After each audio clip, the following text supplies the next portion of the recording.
Shumë kohë më parë, në një vend të largët, mbreti Stefan dhe mbretëresha kishin ftuar të gjithë banorët e mbretërisë për të festuar lindjen e vajzës së tyre, princeshës së vogël. Mbreti me mbretëreshën kishin pritur gjatë për një fëmijë. Tani ata kishin një vajzë të bukur. Kur të ftuarit u mblodhën në sallën e madhe, mbretëresha tha se vajzën do ta quanin Aurora, sepse ajo ishte e bukur si agimi një dite të re. Në festë, nga mbretëria pranë kishte ardhur dhe mbreti Hubert me djalin e tij të vogël, princin Filip. Të dy mbretërit vendosën që kur Aurora dhe Filipi të rriteshin, t'i martonin të dy bashkë.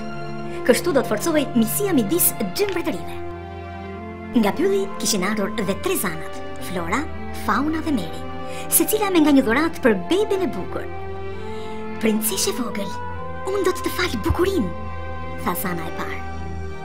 Ndërsa unë do të fal zërin e bukur, tha zana e dytë. Dhe përpara se zana e tretë Meri të fliste, një dritë verbuese ndriçoi në mes të sallës. Ishte shtriga me korbin e saj të zi. O, që festë e bukur! Tha ajo duke ngërdheshur. Sa keq që nuk më ftuan edhe mua. Si do qoftë, unë do t'i bëj një dhuratë të vajzës së vogël, tha shtriga. Princesha do të rritet e lumtur edhe me gjithë të mira. Por ditën që do të bëhet 16 vjeç, ajo do të shpoj gishtin në makinën thirrse. Dhe do të vdes.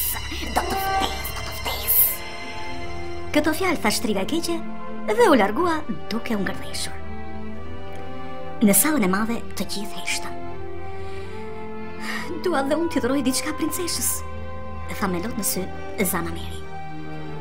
Fuqia e shtrigës është e madhe, por ndoshta unë mund të ndihmoj. Princesha do ta shpoj gishtin, por nuk do të vdes. Ajo do të bjerë në një gjumë të thellë dhe do të zgjohet vetëm nga puthja e dashurisë së vërtetë.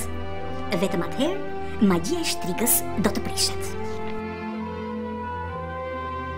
Me urdhër të mbretit u dogjën të gjitha makinat thjerrëse të mbretërisë.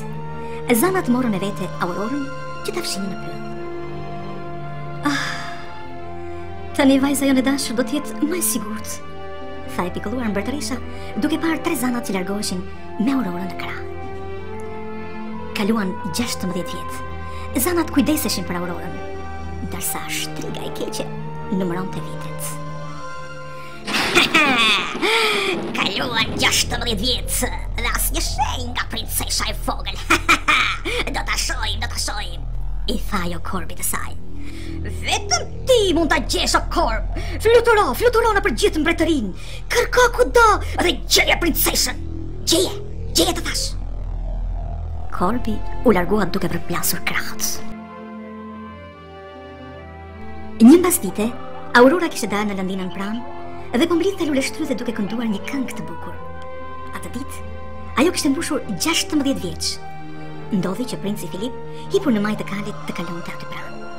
Ai dëgjoi këngën e mrekullueshme dhe ndaloi të shite. Oh, sa vajzë e bukur qenka, mendoi ai kur pa Aurorën. Pa u menduar gjatë, nxitoi të fliste. Që djalosh i pashëm qenka, mendoi Aurora kur pa princin që po i afrohej. Të dy me njëherë kuptuan se kishin lindur për njëri tjetrin. Aurora e ftoi djaloshin ta vizitonte në shtëpi. Pastaj nxitoi të tregonte zanave se çfarë kishte ndodhur. Zanat shtangën kur dëgjuan historinë për djaloshin e pashëm. Ato i treguan Aurorës se ajo ishte princesh, vajza e mbretit Stefan. Prandaj ajo duhet të martohej me një princ. Zanat vendosën ta çonin qatë mbrëmje Aurorën në pallatin mbretëror. Askush nuk e vuri re korbin e zi në dritare, që dëgjoi gjithçka dhe u largua me shpejtësi t'i tregonte shtrikës. Ndërkohë, princi Filip po i tregonte të atit të mbretit Hubert për vajzën e bukur që kishte takuar në pyll. Ti je princ dhe duhet të martohesh me një princesh dhe jo me një vajzë të varfër, i tha i zëmbruar mbreti Hubert të birit. Përpara se dielli të perëndonte, zanat e çuan Aurorën në kështjellën e të atit. Mbreti Hubert sapo kishte mbaritur dhe po bisedonte me mbretin Stefan të atin Aurorës për martesën e dy të rinjve. Aurora rinte në dhomën e saj dhe i kishte ngulur syt zjarrit në vatër, duke menduar zemërthyer për djalin që donte. Papritur, zjarri u shua dhe një dritë vezulluese u ngrit lart në ajër. E hutuar, Aurora shkoi pas dritës së vezulluese. Si me magji, vezullimi u kthye në një makinë tjerëse. Preke majën e drugës, preke! U dëgjua një zë i çuditshëm. Aurora e hutuar preku majën dhe të shpoi gishin e saj në majën e mprejtës. Menjëherë, ajo rangëshesh dhe zuri një gjumë i thellë. Shtriga plak ja kishte arritur qëllimit. Zanat e gjetën Aurorën shtrirë në shesh. Ato ngritën me kujdes dhe vunë në shtrat. Pas kësaj, bën magji dhe vunë gjumë të gjithë njerëzit në kështjell. Flora, njëra nga zanat që po fluturonte përreth kështjellës, dëgjoi mbretin Hubert të përshpërisë nëpër gjumë.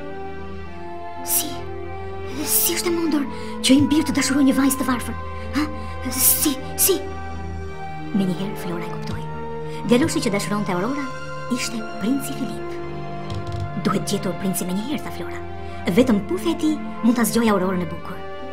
Por shtriga e kishte kapur princin dhe e mbante mbyllur në qelinë e saj. Zanat me magjinë e tyre shkatruan çelësin e qelisë dhe liruan princin.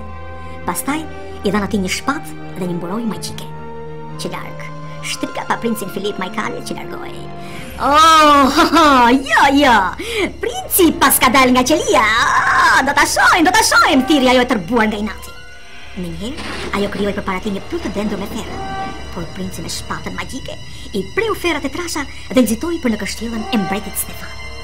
Shtriga u shndrua në dragua që nxirrte flak nga goja dhe i doli princit për Tani ta erdhi fundi, o princë bukurosh. Tani fundi. Po, fundi për ty. Thiri shtriga me një zë fishkollues.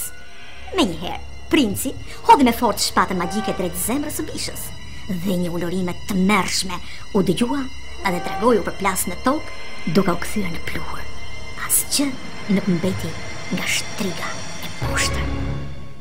Zanat e çuan menjëherë princin pranë shtratit të Aurorës. Ai e puthi me dashuri në buzët e kuqe. Dal nga dal, ajo hapi sytë e bukur, ndërsa princi dhe princesha përqafoheshin, të gjithë në kështjellë zgjuan. Atë natë u bë festa më e bukur që ishte parë deri atëherë.